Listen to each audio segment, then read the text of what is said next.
ನನ್ನ ವಯಸ್ಸು ಎಷ್ಟೀಗ 93. ಇನ್ನೆಷ್ಟು ವರ್ಷ ಇರಬೇಕು? ನೀವು ಮಾಧ್ಯಮದಲ್ಲಿ ಇದ್ರ ಬಗ್ಗೆ ತುಂಬ ನನ್ನ ಹೆಸರು ಕನ್ಸಿಡರ್ ಮಾಡ್ತಾರೆ ಅಂಥೇಳಿ ಒಂದು 7-8 ಹೆಸರುಗಳ ಜೊತೆಗೆ ನನ್ನನ್ನು ಸೇರಿಸಿ ನೀವು ಅದಕ್ಕೆ ಒಂದು ದೊಡ್ಡ ಪ್ರಚಾರ ಮಾಡಿದ್ರಿ. ದಯಮಾಡಿ ನೀವು ಪ್ರಚಾರ ಮಾಡಿದ್ದಕ್ಕೆ ನಾನು ಬೇಸರ ಮಾಡ್ಕೊಳ್ಳೋದಿಲ್ಲ, ನಿಮಗೆ ಆಭಾರಿಯಾಗಿದ್ದೇನೆ. ನಾನು ಹೋದ ತಿಂಗಳು 26ನೇ ತಾರೀಕು ಅಗ್ರಿಕಲ್ಚರ್ ಮಿನಿಸ್ಟರ್ ಬರೆದಿರತಕ್ಕಂಥ ಪುಸ್ತಕ ಮೋದಿಯವ್ರ ಬಗ್ಗೆ. ಅದನ್ನು ಮೋದಿಯವರು ಈ ಪುಸ್ತಕ ದೇವೇಗೌಡರೇ ಬಿಡುಗಡೆ ಮಾಡಬೇಕು ಅಂತೇಳಿ ಹೇಳಿ ಅವ್ರ ಪತ್ರ ಬರೆದ್ರು ನನಗೆ, ನೀವೇ ಬಿಡುಗಡೆ ಮಾಡಬೇಕು ಅಂತ. ನಾನು ಡೆಲ್ಲಿಗೆ ಹೋದೆ, ಆ ಪುಸ್ತಕ ಬಿಡುಗಡೆ ಮಾಡಿದೆ.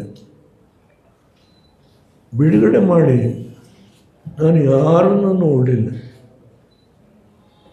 ಇನ್ಕ್ಲೂಡಿಂಗ್ ಕ್ಯಾಬಿನೆಟ್ ಮಿನಿಸ್ಟರ್ಸ್ ಇದ್ದರು, ಕೆಲವು ರಾಜ್ಯಗಳ BJP ಮುಖ್ಯಮಂತ್ರಿಗಳಿದ್ದರು. ನಾನು ಒಬ್ಬರ ಹತ್ರ ಮಾತಾಡಲಿಲ್ಲ. ಅಗ್ರಿಕಲ್ಚರ್ ಮಿನಿಸ್ಟ್ರದ್ದು ಪುಸ್ತಕ ರಿಲೀಸ್ ಮಾಡಿದೆ. ಅವರು ನನ್ನ ಬಗ್ಗೆ ತುಂಬ ಎತ್ತರಕ್ಕೆ ನನ್ನ ಬಗ್ಗೆ ಮಾತನಾಡಿದರು. ವೆಂಕಯ್ಯ ನಾಯ್ಡು ಅವರಿದ್ದರು, ಅವರು ಕೂಡ ಮಾತನಾಡಿದರು. ಕಾರ್ಯಕ್ರಮ ಮುಗಿದು ಸೀದಾ ಬೆಂಗಳೂರಿಗೆ ವಾಪಸ್ ಬಂದೆ. ನಾನು ಒಂದು ವೇಳೆ ಏನಾದರೂ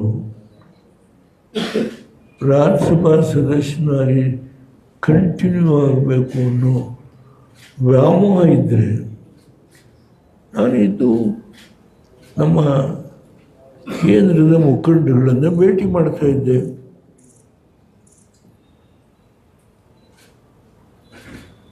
ನಾನು ಸೀದಾ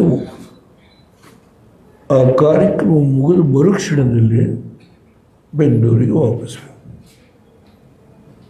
ಈ ಮಧ್ಯದಲ್ಲಿ ಕುಮಾರಸ್ವಾಮಿಯವರು ಒಂದು ಹೇಳಿಕೆ ಕೊಟ್ಟರು, ನಾವು 18 ಜನ ಇದ್ದೀವಿ, ನಾವು ರಾಜ್ಯಸಭಾ ಅಪೇಕ್ಷೆ ಮಾಡಲ್ಲ. ಅದು ನಾನು ವೆಲ್ಕಮ್ ಮಾಡಿದೆ, ಏಕೆಂದರೆ ಇದರ ಬಗ್ಗೆ ನಾವು ಯಾಕಪ್ಪ, ಭಾರತೀಯ ಜನತಾ ಪಾರ್ಟಿಲಿ 43 ಜನ ಇದ್ದಾರೆ, ಅವ್ರಿಗೊಂದು ಸೀಟ್ ಆನಂದವಾಗಿ ಸಿಕ್ಕುತ್ತೆ, ನಾವ್ಯಾಕೆ 18 ಜನ ಇಟ್ಕೊಳ್ಳೋದ್ರ ಬಗ್ಗೆ ಆಸಕ್ತಿ ತೋರಿಸ್ಬೇಕು ಅನ್ನೋ ಕುಮಾರಸ್ವಾಮಿ ಸ್ಟೇಟ್ಮೆಂಟ್ನ ವೆಲ್ಕಮ್ ಮಾಡಿದೆ ನಾನು.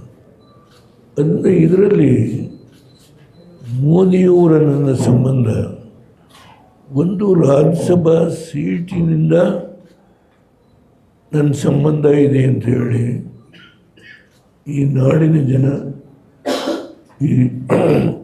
ಈ ರಾಷ್ಟ್ರದ ಜನ ತಿಳ್ಕೊಳ್ಬಾರ್ದು.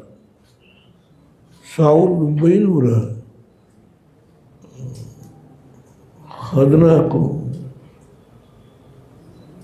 ಹೌದು, ಅವರು ಮೊದಲನೇ ಬಾರಿಗೆ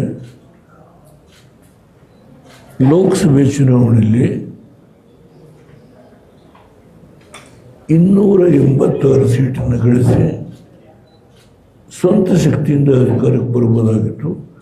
ಆದರೂ NDA ಸ್ನೇಹಿತರನ್ನೆಲ್ಲ ಸೇರಿಸಿ ಸರ್ಕಾರ ಮಾಡೋದು. ನಾನು ಅವರು ಮುಖ್ಯಮಂತ್ರಿ ಆಗಿದ್ದಾಗ ಗೋಧರಾ ಪ್ರಕರಣದ ಬಗ್ಗೆ ಬಹಳ ಕಠಿಣವಾಗಿ ನಾನು, ಚಂದ್ರಬಾಬು ನಾಯ್ಡು ಅವರು ಕಠಿಣವಾಗಿ ಆ ವಿಷಯದಲ್ಲಿ ನಮ್ಮ ಭಾವನೆಯನ್ನು ವ್ಯಕ್ತಪಡಿಸಿದ್ವಿ. ಅದಾದಮೇಲೆ ಅವರು ಪ್ರಧಾನಮಂತ್ರಿ ಆದಮೇಲೆ ಮೊದಲನೇ ಬಾರಿಗೆ ಅವರ ಭೇಟಿ ಆಯಿತು. ಅದು ಹಿಂದೆ ಹೇಳಿದ್ದೇನಾಗಲಿಲ್ಲ. ಅಲ್ಲಿಂದ ನನ್ನ ಸಂಬಂಧ ಮೋದಿಯವ್ರ ಜೊತೆ ಒಂದು ರಾಜ್ಯಸಭಾ ಸ್ಥಾನಕ್ಕೋಸ್ಕರವಾಗಿ ನಮ್ಮ ಸಂಬಂಧ ಕಳೆದ 10 ವರ್ಷದಲ್ಲಿ ಅದು ಬೆಳೀಲಿಲ್ಲ. ವೈಯಕ್ತಿಕವಾಗಿ ನನ್ನ ಅವರ ಸಂಬಂಧ ಕಳೆದ 10 ವರ್ಷದಿಂದ ಈ ದೇಶದಲ್ಲಿ ನಾನು ಯಾವುದೇ ಸಂದರ್ಭದಲ್ಲಿ ಮೋದಿಯವರ ಬಗ್ಗೆ ಆಗಲಿ, ಅವರ ಆಡಳಿತದ ಬಗ್ಗೆ ಆಗಲಿ ನನ್ನ ಭಾವನೆಯನ್ನು ಹೇಳುವಾಗ ನಿರ್ಭಯವಾಗಿ ಹೇಳಿದ್ದೇನೆ. ಕಾಂಗ್ರೆಸ್ ಹಿಂದೆ ಹೇಗೆ ನಡ್ಕೊಂಡಿದೆ, ಅದಕ್ಕಿಂದೆ ಇದ್ದವರು ಹೇಗೆ ನಡ್ಕೊಂಡಿದ್ದಾರೆ ಅದನ್ನು ವಿಶ್ಲೇಷಣೆ ಮಾಡುವಾಗ ಅದಕ್ಕೆ ಎಲ್ಲ ಉದಾಹರಣೆಗಳನ್ನು ಕೊಟ್ಟು ಮೋದಿಯವರ ನಾಯಕತ್ವಕ್ಕೆ ನಾನು ಸಮರ್ಥನೆ ಮಾಡಿದ್ದೇನೆ.